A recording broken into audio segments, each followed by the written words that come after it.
Hello and welcome to today's video information piece on what you can expect in a breathwork session. And I've been motivated to create this piece because several people have come to my group work sessions with a certain understanding of what breathwork might be. And it's made me aware that quite often the idea of what we think the session will be about is not what it's actually about at all. And it's very important that people know what they're coming to. So yes, there can be some fun in being open to exploring all sorts of possibilities, but I kind of feel that if we're informed and we know what we're showing up for, that that's helpful. And so here is what breathwork is and isn't in relation to the kind of work that I do and in relation to what you can expect in a group work session. So the first thing to address is that it's not pranayama practice. It's not a series of exercises that will show you different breathing techniques, although quite often in a longer workshop we may go into some of those practices. But what it is a very personal experience of a particular kind of breathing. In this case, it's a breathing technique called conscious connected breath, which comes from Alchemy of Breath, which is my training school. And I will drop the link for them down below after this video so you can follow them up. And I will also place a link to my own website so you can discover more about how you can use the breath to initiate healing for yourself. So the first thing to say after saying that it's not an experiential workshop where you practice different types of breath is that it's a dynamic kind of breathwork technique that rapidly oxygenates your system. And we do this lying down, usually on a yoga mat. And then we have blankets and we have cushions, not too high because we don't want to block the airways. We need to keep your body open, your chest open. So it's important that you wear loose, comfortable clothing that doesn't restrict the diaphragm, the waist, the belly, the chest, the throat, any of these areas where the breath needs to be able to move and circulate freely. And when we start, you are lying down and you're breathing in this particular technique, which is all open-mouthed.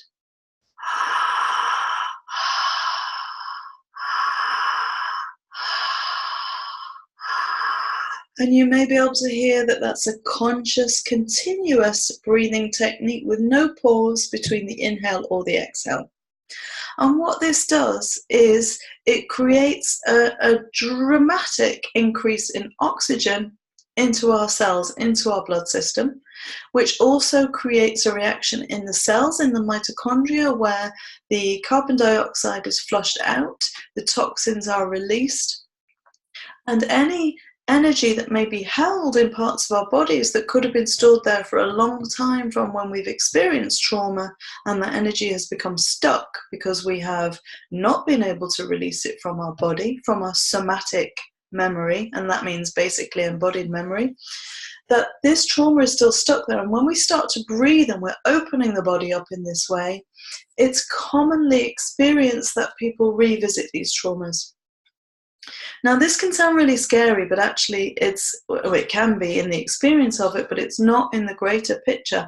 And the reason that that is so is because, well, some of the fears come from the fact that we fear being out of control. We may fear revealing our emotional selves in a room full of strangers. We may fear feeling exposed and wonder what we're going to do with that after we've experienced a breathwork session. So my guidance around that is twofold, that it can be really important that you know your facilitator, that you have a set of integration protocols to hand, and I provide those on my website, that you have had your questions answered and that you've had the opportunity to do that, and that you understand that you can regulate your own breath in any session to go at the pace that you are comfortable at, with a slight encouragement, of course, to go beyond your comfort zone. Because if we stay forever in our comfort zones, we never really get to move through these experiences in life that are keeping us locked in our conscious and subconscious contracts and patterns. And when I say subconscious contracts, I mean the places in our spirit and psyche where we've experienced some form of trauma and said to ourselves, I will never do that again. I will never go there again. I'll never again let that happen. And because the body cannot distinguish between an emotional trauma and a real trauma, or rather a situation that feels threatening or dangerous emotionally or physically, there's no difference in the system to how we respond to that, to the adrenaline that's released, to the cortisol that's released, to the spiking in our system of what happens when we're in fight, flight, or freeze. It doesn't matter whether that's an emotional situation or a physical danger or situation. What matters is that our body has a response to that, and that this, when we touch upon it in a breathwork or other kind of therapeutic setting, can activate those same responses of fear, primal fear in our systems. So when you come into a group work session and you start breathing, it's common that you may experience people shouting as they release trauma. You may commonly experience people sobbing, weeping. Sometimes those tears are silent and gentle and it's a simple release, no story. Other times there's definitely a story that's surfacing and that needs to be felt, and the body can start moving into ways of release. Maybe your arm is moving repeatedly, maybe you're shaking something off. Commonly people's hands will go into what we call tetany, which is these little crab claws that can feel extremely uncomfortable in the moment for some people. And this is all normal. So when you come to a session, your practitioner should be framing all of this for you so that you know what to expect, so that you can manage those fears and allow yourself to safely go where you need to go, knowing that your facilitator is grounded, responsible, insured, and has good practice methodology behind them. And you can always ask about this. Any great practitioner would be more than happy to share this information with you.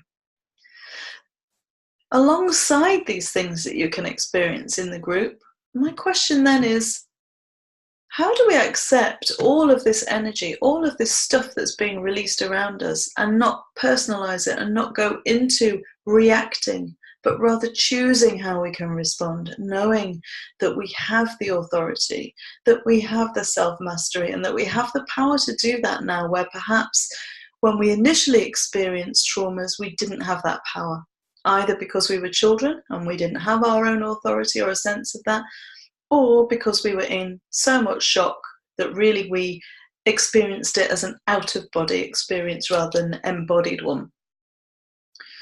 So with my support, guidance and help, or whichever practitioner you go to, you would be able to visit these places of trauma and release them, to let go so that they're no longer running your life, so that they're no longer keeping you small.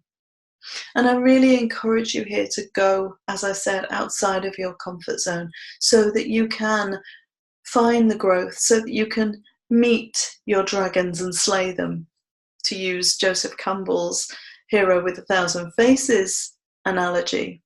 And we use that actually as part of our Alchemy of Breath training to really understand what these journeys can feel like that we need to go on in order to gain self-mastery and to gain self-awareness and to transform our suffering and our struggles into our medicine and into not only what brings great healing to us, but if we wish, brings great healing into the world, and certainly into our relationships, into our family dynamics, and into our day-to-day experience of life. Because life should be full of joy, abundance, freedom, contentment, and peace. And all too often, it's full of struggle and suffering and disharmony and discord. So I invite you to come and bring yourself to the breath and to really start to connect with those lost parts of yourself. Because when we reconnect and when we remember who we are and what our full potential is, this is when we are moving into the great mystery of life. And we're really able to call in more of the things that we dream of for ourselves. So I hope that that's given you a brief explanation. And I'll be doing another information video this week, so keep an eye out for that. And in the meantime, you can practice simple ways of regulating your autonomic nervous system through the breath every day by simply bringing consciousness to your breath first and foremost, and secondly, doing some balancing or what we call coherence breathing, a few times a day, or whenever you're in a situation where you may feel slightly challenged, just equalizing your in-breath and out-breath, so it may look a bit like this.